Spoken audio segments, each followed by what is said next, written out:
Muy bien, vamos a compartir el mensaje de la palabra del Señor en esta ocasión.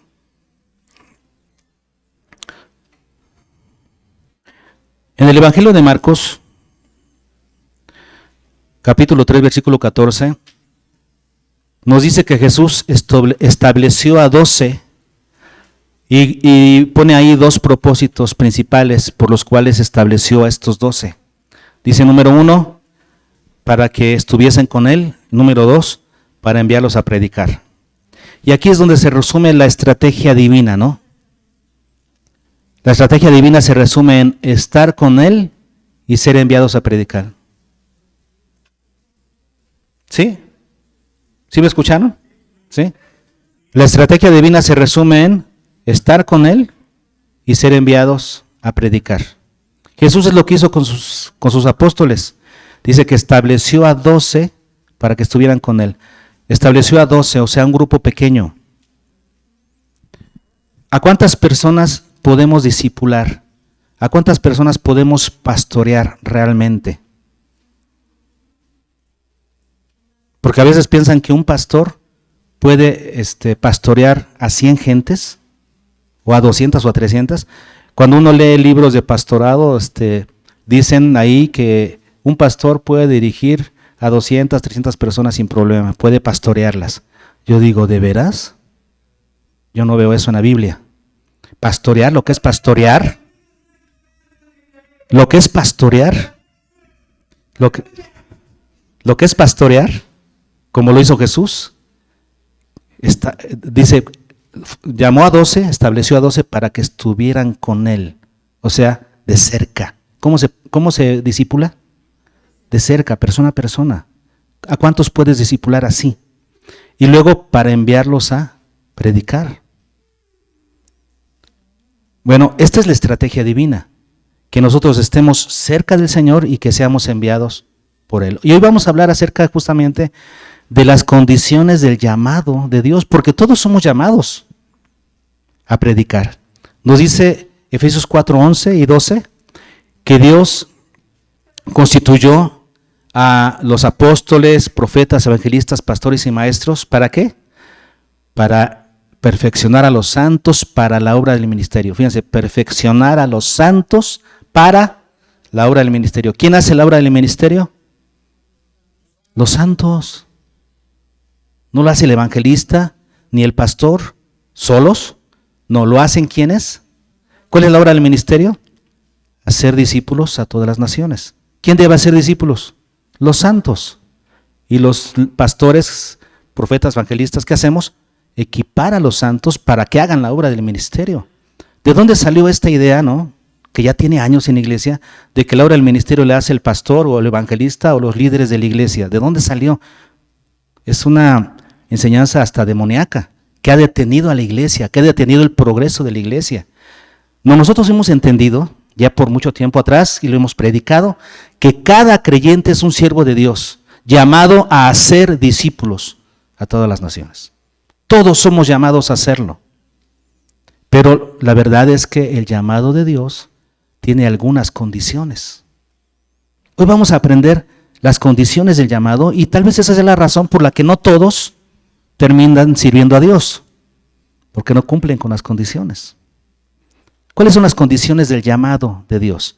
Bien, vamos a nuestras Biblias en el llamado que Dios hace a Isaías, que va a ser nuestro modelo, el llamado a Isaías y junto con otros siervos más, ¿no? El llamado a otros siervos más. Condiciones del llamado de Dios. Isaías capítulo 6.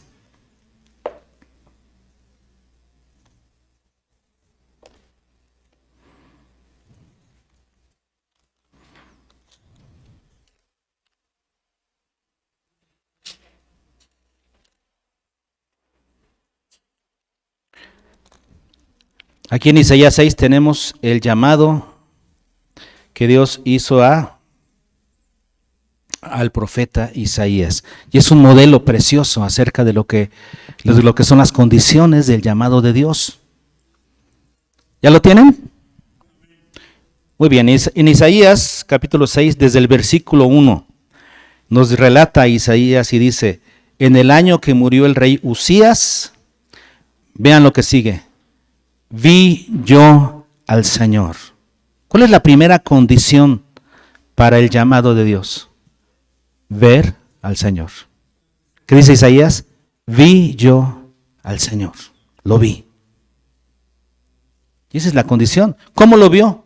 Pues vamos a leer los versículos que siguen hasta el 4, que dice: vi yo al Señor sentado sobre un trono alto y sublime, y sus faldas llenaban el templo. Por encima de él había serafines. Cada uno tenía 6 alas. Con 2 cubrían sus rostros, con 2 cubrían sus pies y con 2 volaban. Y el uno al otro daba voces diciendo: Santo, Santo, Santo, Jehová de los ejércitos, toda la tierra está llena de su gloria. Y los quiciales de las puertas se estremecieron con la voz del que clamaba, y la casa se llenó de humo. ¡Qué visión la de Isaías! Esta es una visión que da miedo, que te hace temblar, que te hace caer. Visiones como esta recibió Ezequiel, Juan antes de recibir el Apocalipsis. ¿Quién más? Daniel. Vieron cosas similares, a esos seres angelicales que tenían 6 alas, y dice Ezequiel que tenían ojos en todo el cuerpo, ¿no? Son revelaciones similares las que recibieron Juan, Ezequiel, Daniel y Isaías.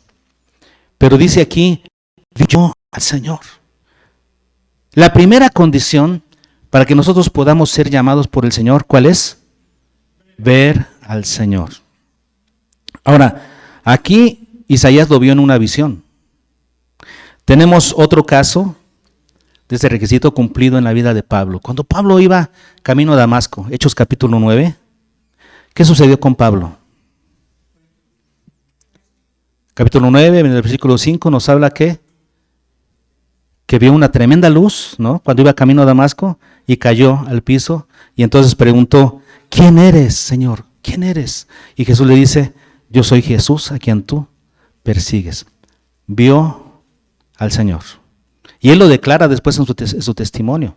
Y no es que lo haya visto físicamente, ¿no? Pero él interpretó esa luz, porque así, bueno, no lo interpretó. Jesús le dijo: soy Jesús a quien tú persigues. Entonces, Pablo tuvo una revelación de Jesús, de la cual nos relata después en Gálatas, donde nos dice que su evangelio lo recibió por revelación del Señor. En Juan, capítulo 16, ustedes recordarán que vimos cuál es la labor del Espíritu de verdad. ¿Se acuerdan? El Consolador, el Espíritu Santo, el Espíritu de verdad. ¿Cuál es su trabajo? ¿Más? ¿No se acuerdan? ¿Cuál es la labor del Espíritu de verdad en nosotros? Vamos a ver Juan, para que ustedes lo lean, léanlo. Juan 16, versículos 13 y 14. Para que no vean que estoy inventando algo. Juan 16, ¿se acuerdan lo que dice el versículo 13? Dice: pero cuando venga el Espíritu de verdad, ¿el qué? Él os guiará a toda verdad. ¿Por qué? Porque no hablará por su propia cuenta, sino que hablará todo lo que oyere y os hará saber las cosas que habrán de venir. Entonces, os guiará a toda verdad. Y luego dice el versículo 14: Él me glorificará, porque tomará de lo mío y os lo hará saber. ¿Cuál es el trabajo del Espíritu Santo? Glorificar a Cristo en los que creen, en nosotros. Mostrarnos a Cristo, guiarnos a toda verdad, y la verdad es Cristo. ¿Se acuerdan de esa predicación? Ver al Señor. El trabajo del Espíritu Santo es que nosotros veamos al Señor. ¿En dónde? En las Escrituras, ¿verdad? Y a través de la acción del Espíritu Santo. Mediante las Escrituras y a través de la acción del Espíritu Santo nosotros podemos ver al Señor. Podemos saber quién es, cómo es, dónde está. Porque Jesús ya no está en un pesebre. Jesús no está en una cruz. No más. Él está a la diestra del Padre, en un trono de gloria, lleno de autoridad. Y algún día vendrá como Señor y como juez. Ese es el Jesús en el que creemos y en el que esperamos. Aquel que logró la salvación para nosotros a través de su muerte, pero que no está muerto. Resucitó, ascendió, está intercediendo por nosotros y algún día vendrá. Todo eso nos lo muestra ¿quién? La Biblia. Y nos lo certifica ¿quién? El Espíritu Santo. A través de la palabra y por la acción del Espíritu Santo, hoy nosotros podemos ver al Señor. Podemos verlo en su justa medida, con equilibrio, saber quién es, cómo está, en qué condiciones está y que viene por nosotros. Cuando nosotros buscamos al Señor en la palabra y todos los días en la comunión con Él, podemos ver al Señor. Y de hecho, de eso se trata la devoción. Si tú tienes devoción a Dios y no ves a Jesús, ¿qué significa? Que algo malo hay en tu devoción. Porque a través de tu devoción, de la lectura bíblica y a través de la oración, el Espíritu Santo debe llevarte a toda verdad. Debe llevarte a ver a Jesús. El Espíritu Santo va a glorificar a Cristo a través de la palabra. Si tú dices que tienes devoción y no ves a Jesús, no lo ves enaltecido, no lo ves glorificado, no lo ves como el Señor, quiere decir que algo malo hay en la devoción, en tu devoción. Nada más estás leyendo por aprender, por llenar tu mente. Nuestra devoción nos lleva a Cristo a través de la intervención del Espíritu Santo. Tenemos que ver al Señor. Y cuando tú ves al Señor, entonces te enamoras del Señor. Y entonces el Señor viene a ser el centro de tu vida. Y como predicamos en alguna ocasión anterior, Cristo crece y tú menguas. Sí, porque estás viendo al Señor. Y esa es la función. ¿Ok? Y entonces el primer requisito es que tú veas al Señor. Siguiente, el versículo 5. Cuando tú logras ver al Señor en su trono sublime, al Señor levantado como el Señor de todas las cosas. Cuando tú logras ver al Señor, ¿qué sucede? En el versículo 5. Reconoces tu condición y haces confesión. Reconoces tu verdadera condición delante de Dios. Porque cuando no ves al Señor, tú dices, yo soy bueno, yo soy santo, yo soy buena persona, no me falta nada. Y cuando te miras a la luz de Cristo, te miras todos los defectos y sabes realmente quién eres. ¿Sí? Te das cuenta realmente de cómo estás. Como cuando crees que limpiaste la casa pero estaba a oscuras. Y de repente prendes las luces y dices, ay, nanita, pensé que estaba limpia. Y así está nosotros. Mientras no seas visto a través de la luz de Cristo, por la luz de Cristo, no vas a ver realmente quién eres. Y aquí el profeta Isaías se dio cuenta de su condición. Después de ver al Señor, dice aquí, ay de mí. Lamenta su condición, ay de mí. ¿Qué situación la mía? Señor, soy un pecador. Ay de mí, lo lamenta. Después reconoce las consecuencias de su condición. Dice que soy hombre muerto. Soy muerto. Sí. Por eso me extraña cuando alguien dice que vio al Señor o que tuvo una experiencia con Dios y se levanta muy, muy feliz como si no hubiera pasado nada. Porque realmente una experiencia con Dios te lleva a una crisis y terminas temblando. Y así pasó con todos los profetas y con los siervos de Dios que vieron al Señor. Terminaron ¿cómo? Temblando. Y el Señor tuvo que decirles, no temas, levántate, sigue adelante. Te das cuenta de tu condición delante de Dios. Ay de mí que soy muerto. Y después viene la confesión.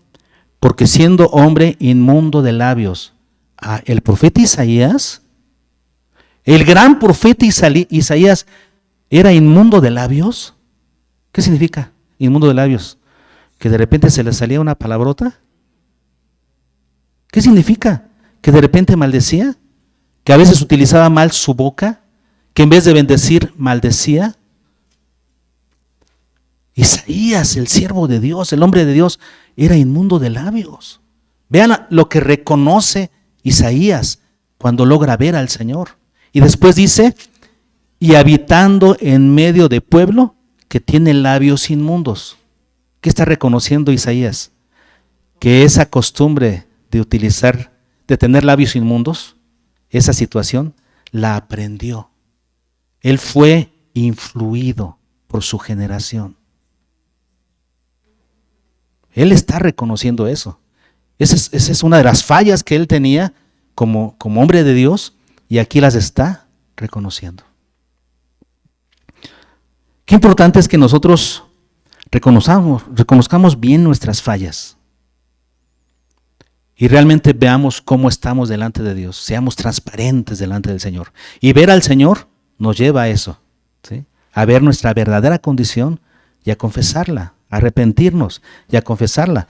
Y ahora, tal vez algún siervo de Dios no haya cometido ningún pecado y sin embargo se incluya dentro de los pecados del pueblo, como lo hizo Daniel. Daniel en su oración de confesión dijo: Señor, hemos pecado, cuando Daniel no había pecado. Es más, él dice que habían pecado sus padres, sus antepasados, y por eso ahora estaban en Babilonia. Daniel no había pecado y sin embargo dice en su oración de confesión: hemos pecado. ¿Cuánto más nosotros que sí hemos pecado? ¿Cómo vamos a negar que no? Dios nos lleva a ser transparentes, a no ser como Adán y Eva, que cuando se dieron cuenta que habían pecado, ¿qué hicieron? Se escondieron. Eso no. No, preséntate delante del Señor, preséntate y confiesa tu pecado, eso es lo mejor. Recibe la vergüenza del Señor en ese momento. ¿Para qué te escondes? Entonces, tenemos que ser transparentes delante del Señor. Él no quiere apariencias ni hipocresía. Pero solamente puede ser transparente, repito, ¿cuándo?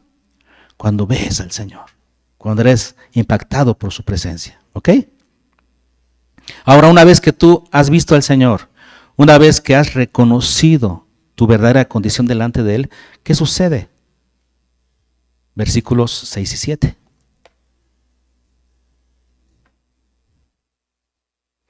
Después de que Isaías reconoce que era hombre inmundo de labios, entonces ¿qué hace Dios? Y voló hacia mí uno de los serafines, tendiendo en su mano un carbón encendido tomado del altar con unas tenazas. Imagínense esa escena, ¿eh? ¿Ya se la imaginaron? Viene un serafín, ese ser poderoso con 6 alas, y toma con unas pinzas, ¿eh? ¿Se dan cuenta? Un carbón encendido. Él no la agarra con las manos, con unas pinzas, un carbón encendido. Ok. Y luego dice, y tocando con él mi boca. No, es que si viene el ángel, si viene el serafín hacia mí con un carbón encendido, yo corro, ¿no? O sea, ¿qué te pasa? Ni tú lo agarras con la mano y me quieres tocar la boca. ¿Qué onda con eso? No, déjame en paz. ¿No somos así nosotros? ¿Sí? Dios quiere tratar con nosotros, limpiarnos. ¿Y nosotros qué hacemos? No, espérame, me va a doler. Pues sí, la limpieza duele. Es como cuando tu abuelita te agarraba y te tallaba las rodillas cuando eras chiquito, ¿no? Sí, porque tú te bañabas y te sobabas, ¿no? Y llega tu mamá o tu abuelita, a ver, siéntate, a ver, ahí te va, y te talla las rodillas. ¿Y qué tal? ¿Duele? Sí, terminas todo rojo y todo adolorido, pero la limpieza duele. Un carbón encendido del altar, y dice, y tocó mis labios. ¿Y luego qué dice? He aquí que esto tocó tus labios, dice el Señor, y es quitada tu culpa y limpio tu pecado. Esa acción, ese proceso de purificación del Señor, ¿qué hace? Dice, quita tu pecado, o sea, viene el perdón de pecados y te limpia. Dos cosas muy importantes: el perdón y la limpieza de nuestra conciencia de obras muertas. La limpieza es necesaria para servir al Señor correctamente. Si no estás limpio, no puedes servir al Señor. Dios no puede utilizar instrumentos sucios. Tiene que utilizar instrumentos que se limpian constantemente, ¿no? O tú usas una taza hoy y la dejas sucia y mañana la vuelves a usar, sí, pues para no lavar, y luego pasado mañana la vuelves a usar. Toda la semana usaste la taza sin lavarla, ¿no? O el plato, o la cuchara. ¿Así eres? No, la lavas constantemente. Y Dios tiene que limpiarnos constantemente. Si nos usa, nos limpia. Y nos usa y nos limpia. Es un proceso, pero que duele, pero necesario para poder servir al Señor. Vean lo que dice en Hebreos 9:14.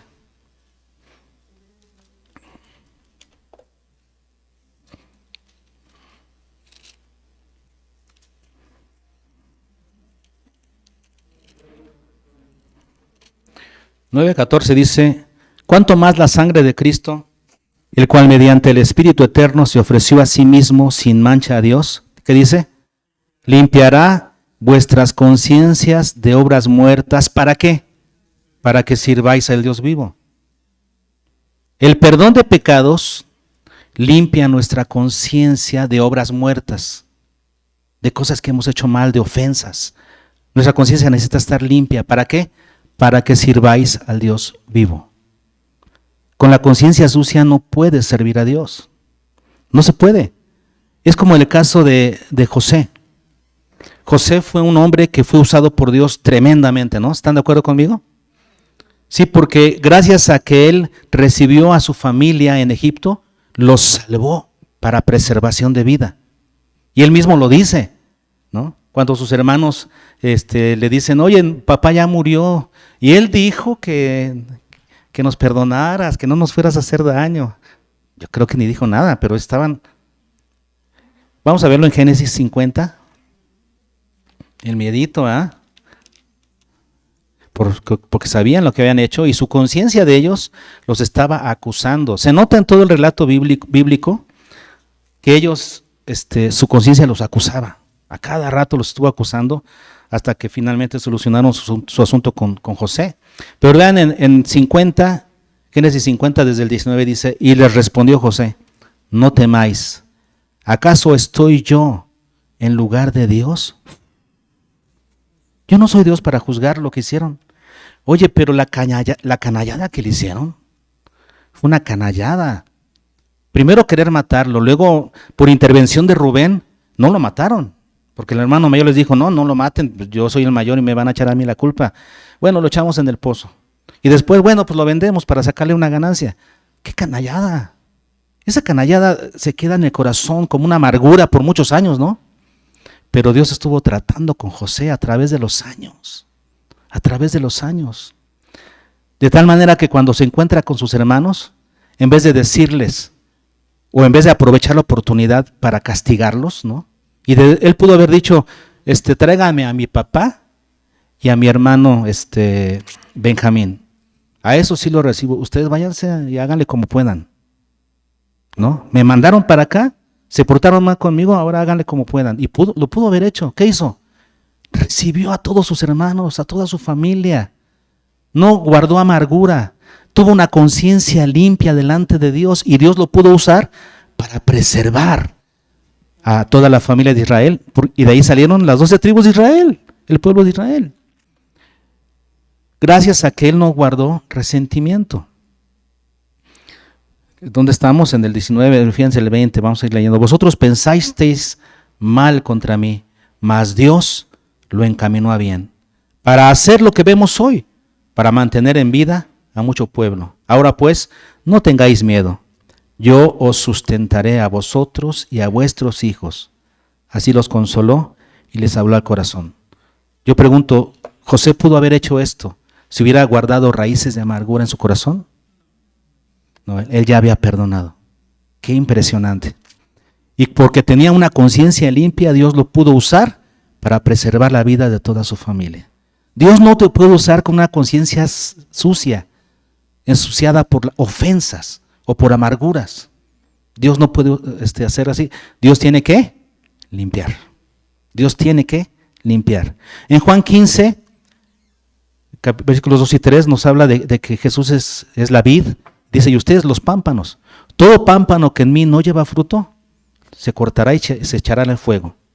Pero todo pámpano que sí da fruto, ¿qué dice? Lo limpiará para que lleve más fruto. La limpieza es necesaria.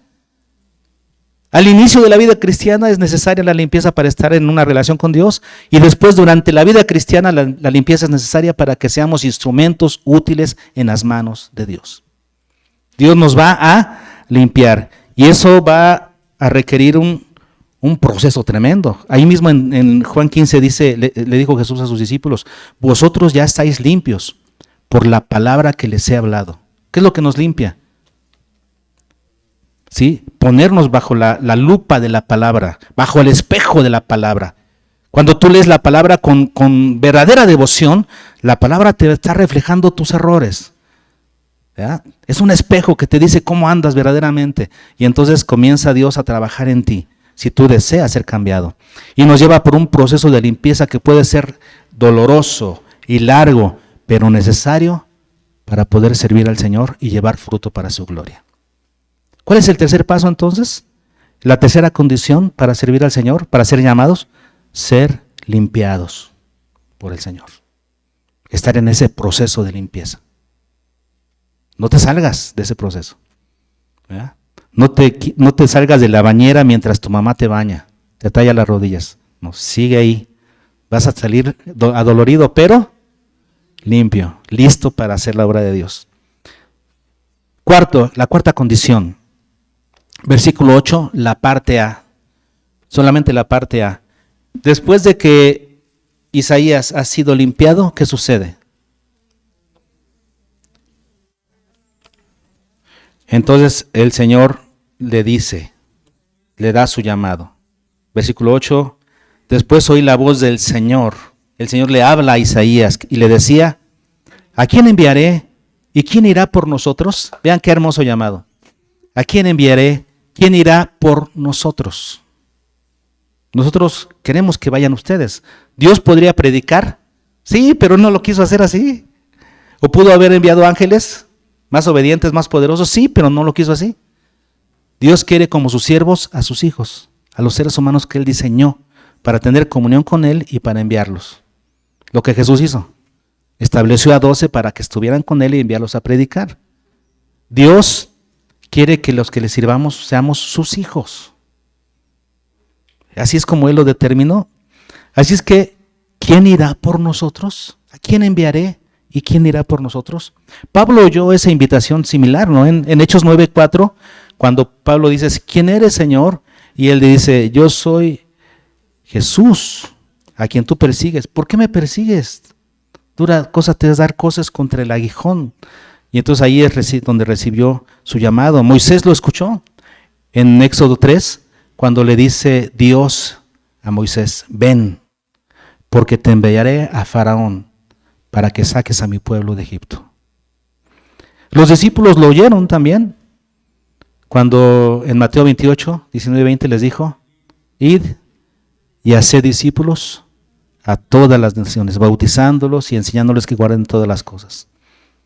Dios le habla a sus hijos, a aquellos que ven al Señor, aquellos que confiesan su pecado, su condición delante del Señor y que son limpiados. ¿Qué sucede? Dios les hace un llamado. ¿Quién irá por nosotros? Pocos oyen su llamado, aunque Dios quiere hablarle a todos. Solamente aquellos que están atentos son los que lo escuchan. Y tenemos que aprender a identificar la voz de Dios, ¿verdad? Como Samuel, que al principio no le identificaba, ¿no? Y Elí le tuvo que decir hasta la tercera vez y le dije, oye, no soy yo, la próxima vez que te hable esa voz, di, heme aquí, Señor, ¿qué quieres? Entonces, no todos están listos para escuchar el llamado de Dios, pero Dios quiere llamarnos. Para poder escuchar a Dios, ¿qué tenemos que hacer? Estar atentos. ¿Cuánto tiempo pasas en vigilia con el Señor? En comunión con Dios. Porque Dios te habla y tú estás ocupado. So busy. Muy ocupado, ¿no? Dios te quiere llamar y tú estás trabajando. Ok. Pero luego te quiere llamar y ya estás dormido. O viendo la tele. O fuiste con los amigos. O qué. Pero nunca tienes tiempo. Dios te llama y te llama. Y a veces Dios tiene que utilizar la fuerza, ¿no? Y mandarnos a la cama enfermos para que ya podamos tener tiempo para Él, ¿no? Para que podamos estar atentos a Él. A veces sucede eso. No estamos listos para escuchar. No dedicamos tiempo para escuchar al Señor. Ahora, después viene lo que sigue. Si tú escuchas el llamado de Dios, porque ahí está, su llamado? Ahí está, sírveme, sírveme, sírveme. Ahí está. Cuando logras escucharlo, entonces viene una crisis. Tienes que responder al llamado. Tienes que responder al llamado de Dios. Y puedes responder sí o no. ¿Qué hizo Isaías en la parte B del versículo 8? Isaías le dijo, qué hermosa respuesta. Heme aquí, Señor. Y yo me lo imagino así saltando, ¿no?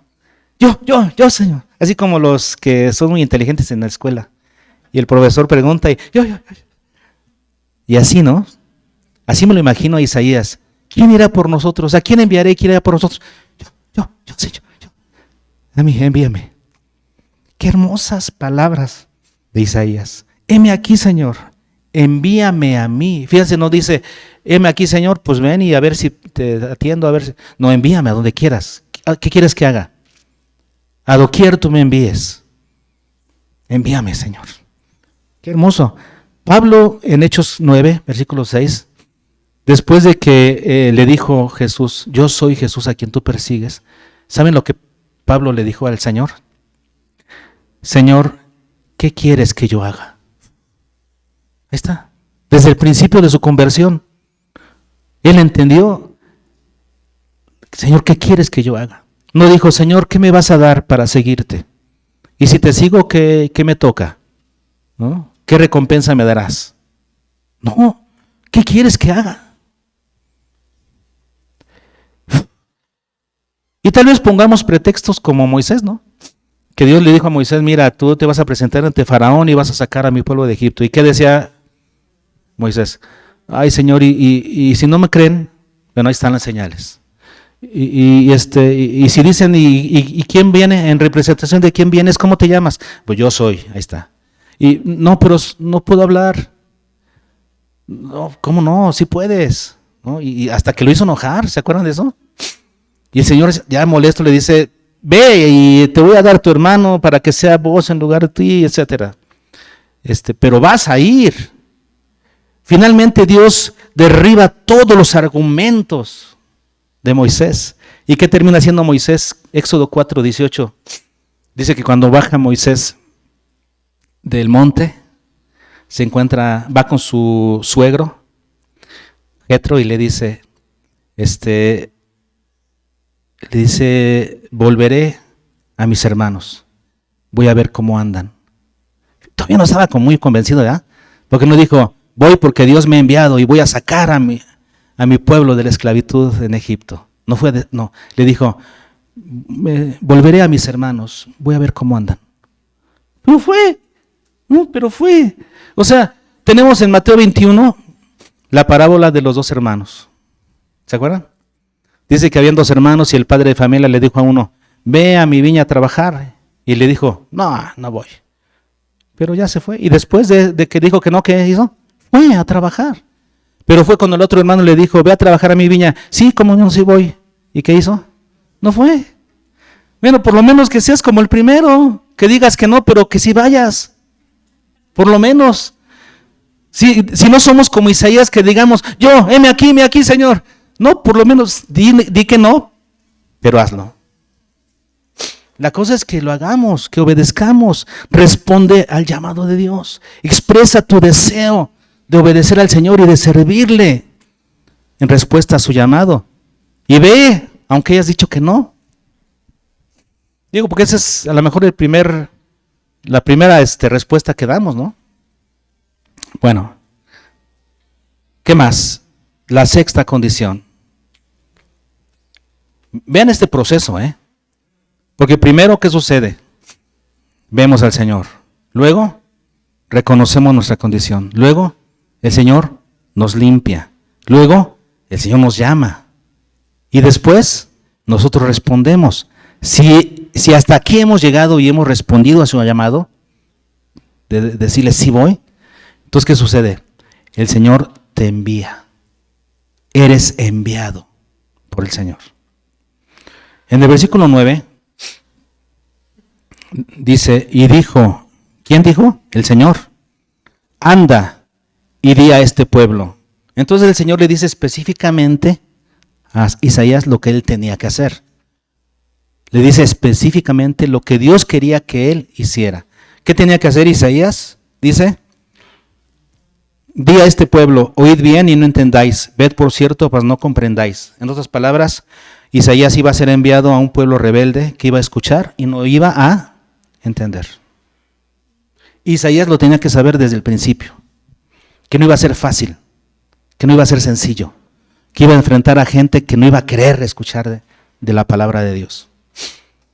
Estábamos ayer, no el viernes, en nuestra junta de pastores, porque seguimos teniendo nuestra junta de pastores de Sideca, para los que no sabían.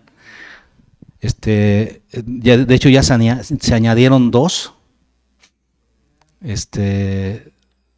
jóvenes pastores que se añadieron. Uno es el que está en la iglesia apostólica en lugar de Juan, que se llama Giovanni, y otro que está iniciando una obra de cero, aquí por donde vive Carmen, en la calle donde vive esta Araceli, hacia abajo, ahí está una bodega.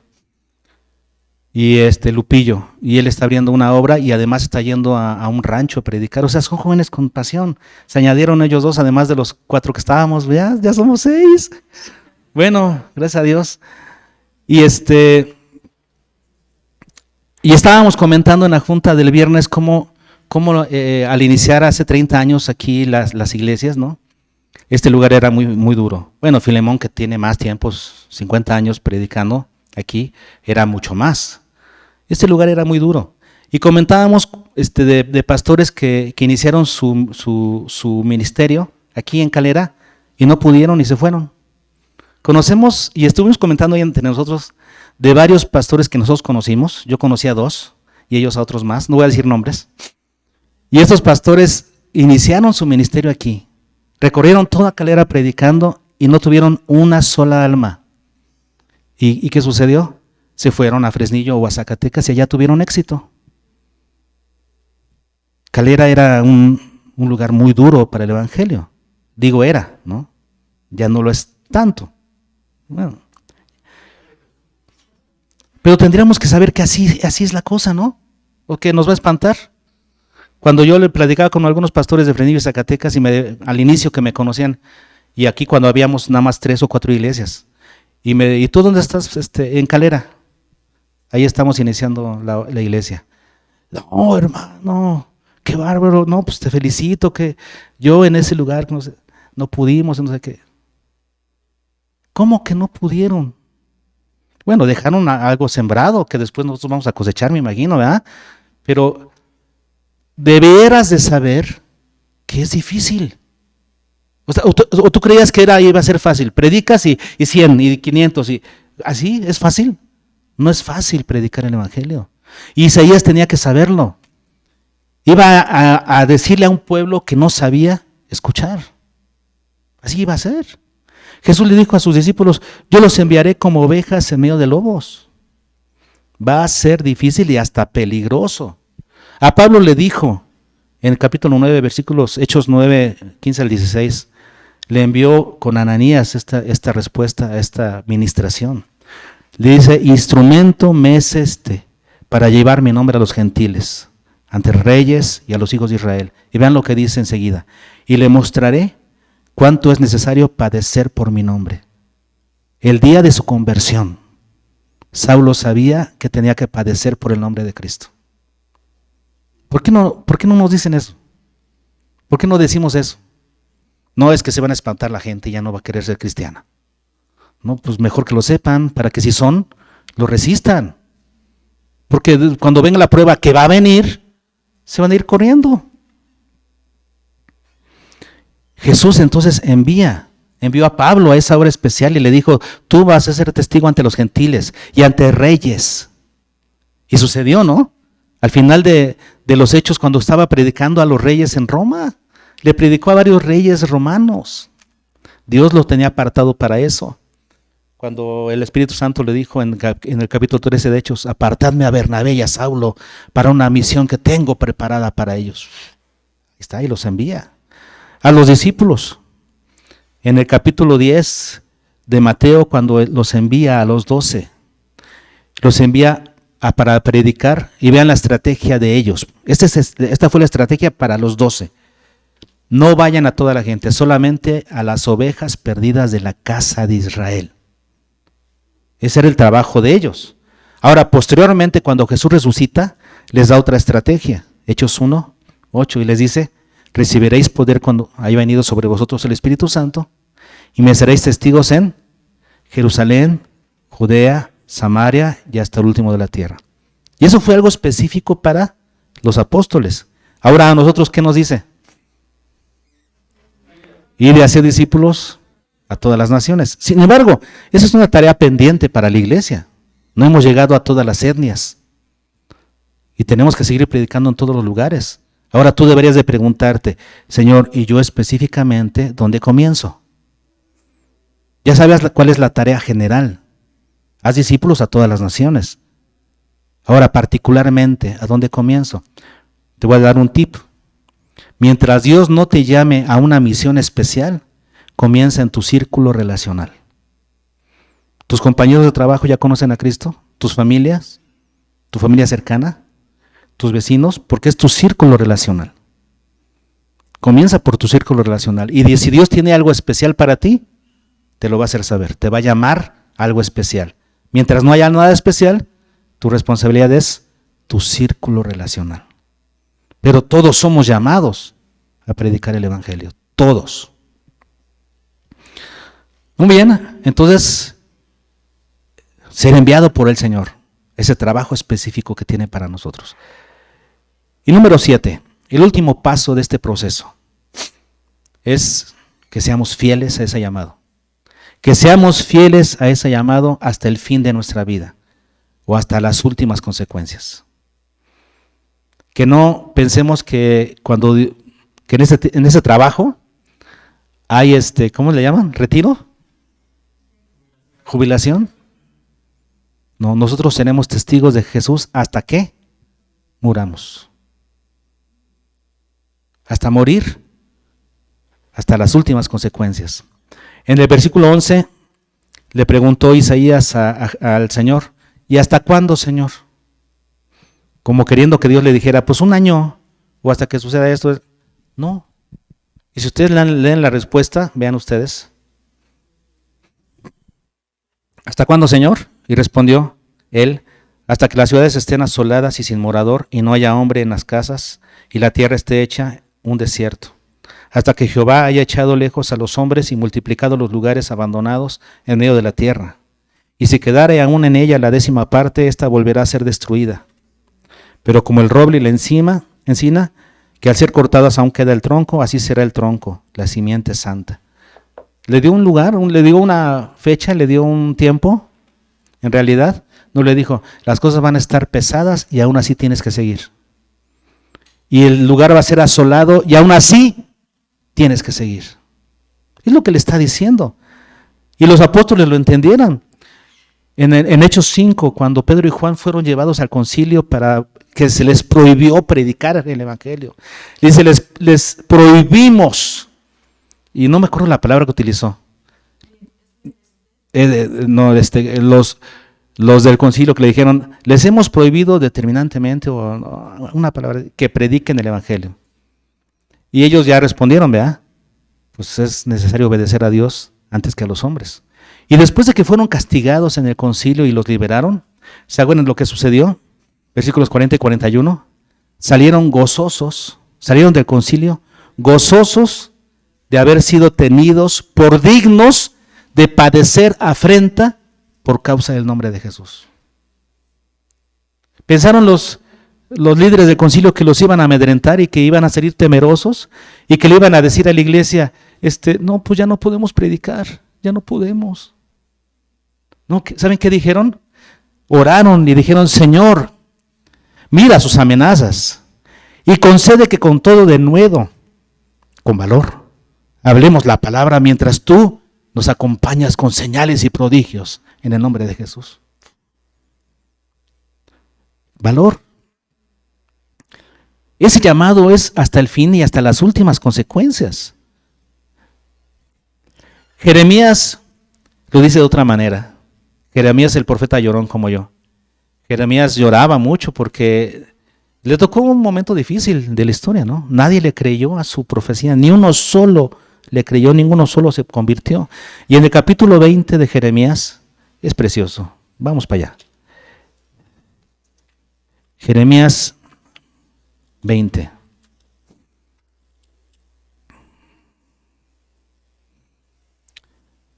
Le había tocado bailar con la más fea.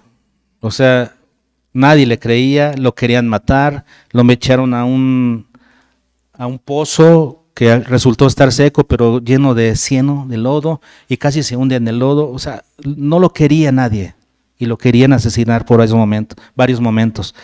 Por eso él estaba llorando en ese momento. Y entonces vean lo que dice en el capítulo 20, versículos 7 al 11.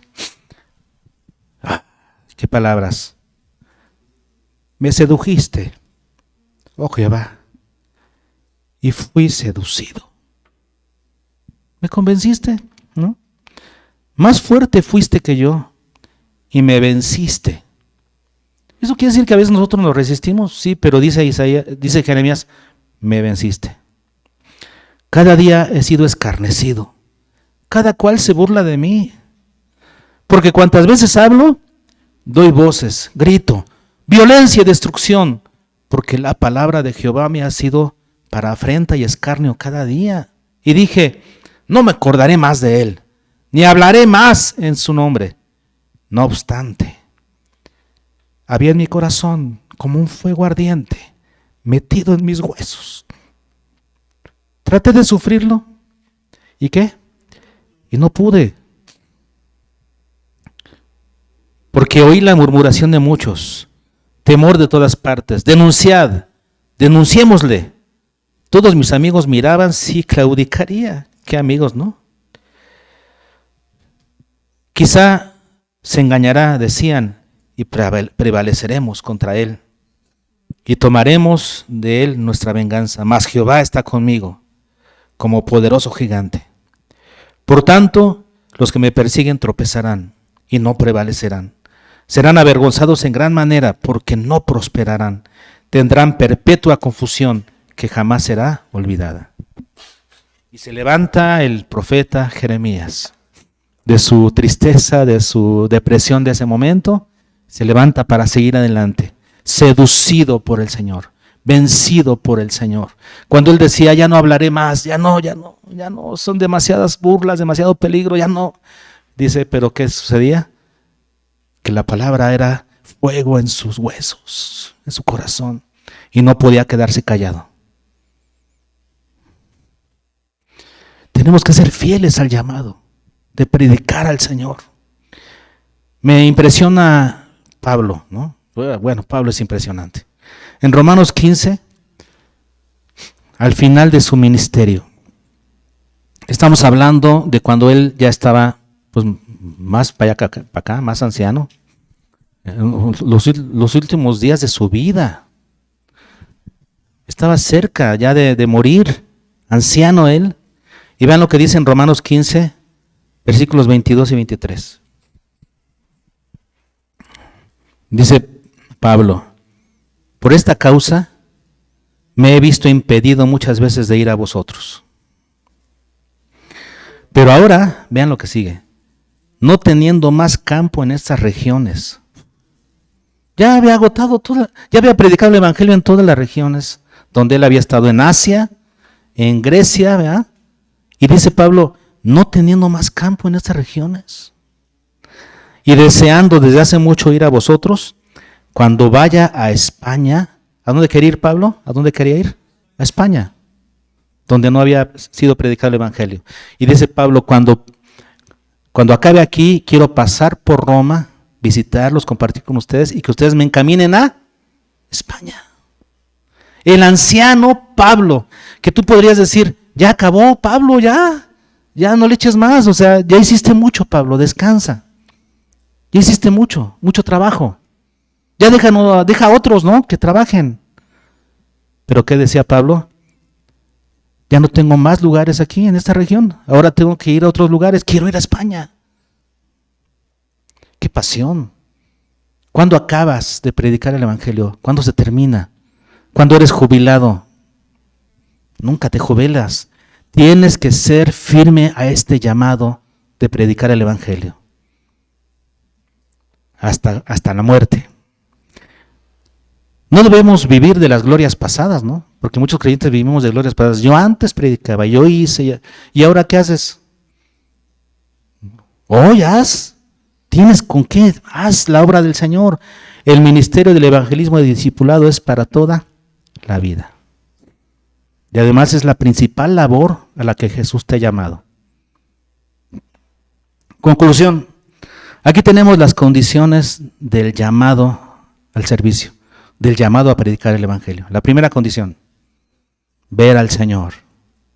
Por la palabra y por la acción del Espíritu, tú puedes ver al Señor y verlo y se te enchina la piel, ¿no? O como dicen otros, se te empuerca el chino, ¿o cómo? Sí, se te enchina el puerco. Bueno, sí, porque por la acción del Espíritu Santo es vivo. Lees de Jesús, lees a Jesús, encuentras a Jesús en la palabra y el Espíritu Santo te hace verlo, experimentarlo. Tienes que ver al Señor en tu devocional. Número 2, reconocer tu condición, arrepentirte, hacer confesión de tu verdadera condición delante de Dios. Número 3, permitir que Dios te limpie, que te lave las rodillas. Deja que Dios te lave. Es doloroso, pero necesario. Y entonces, después de ser limpio, Dios te llama. Escuchas el llamado de Dios. El llamado de Dios es para todos, pero lo escuchamos en diferentes momentos. ¿Por qué? Porque no estamos listos, no estamos limpios para escucharlo. Pero finalmente lo escuchamos. Y Dios te dice, ¿quién irá por nosotros? ¿A quién enviaré? Entonces viene la respuesta. Entonces tú vas a responder, heme aquí, Señor. O a lo mejor le dices, no voy, pero después, sí vas. Y entonces el Señor te da más específicamente un trazo. Te dice, bueno, entonces, ya que quieres, te voy a enviar aquí. Y a ti te voy a enviar acá. Y aquí te voy a enviar acá. ¿Para qué queremos estar todos aquí pegados? Cuando Dios nos puede enviar aquí, aquí, allá, acá. Esparcir su evangelio. Dios nunca nos llamó a ser mega iglesias, sino a ser discípulos que hacen discípulos a donde quiera que están. Discípulos multiplicándose en más discípulos a donde quiera. Entonces Dios te va a enviar. ¿Y tú qué tienes que hacer? Número 7, ser fiel a ese llamado. En Marcos 13 leímos al principio que Jesús estableció a 12, lo cual nos indica que trabajamos mejor en grupos pequeños. Por eso estamos trabajando en grupos familiares aquí en la iglesia. Y por eso queremos que más personas se involucren en grupos familiares. Y los que ya están en uno, aprendan cómo hacerlo para que tengan su propio grupo familiar. Porque necesitamos trabajar con grupos pequeños. Jesús estableció a 12. ¿Para qué? Para que estuviesen con Él. ¿Qué sucede en el grupo pequeño? Estableces relaciones de influencia poderosas. ¿Pero para qué? ¿Qué hizo Jesús? Para enviarlos a predicar. Grupos pequeños, para estar con Jesús, para estar en una relación poderosa unos con otros y para ser enviados. Porque los obreros son pocos y la mies es mucha. Se necesitan más obreros para la mies. ¿Dónde están los obreros? ¿Dónde están los obreros? ¿Dónde están los obreros? Ustedes son los obreros. Somos obreros del Señor. Y en la medida en la que haya más obreros, podemos llenar más del Evangelio de Jesucristo a nuestra comunidad. Y entonces cuando el Señor nos envía, ¿verdad?, nos convierte en pescadores de hombres. En estos grupos pequeños se establecen pescadores de hombres, discípulos que hacen discípulos, creyentes que son capaces de ver al Señor, de reconocer su condición, de confesar sus pecados, de aceptar el proceso de limpieza, de responder positivamente al llamado de Dios y de ser fieles a ese llamado hasta el fin de sus vidas. Que así sea.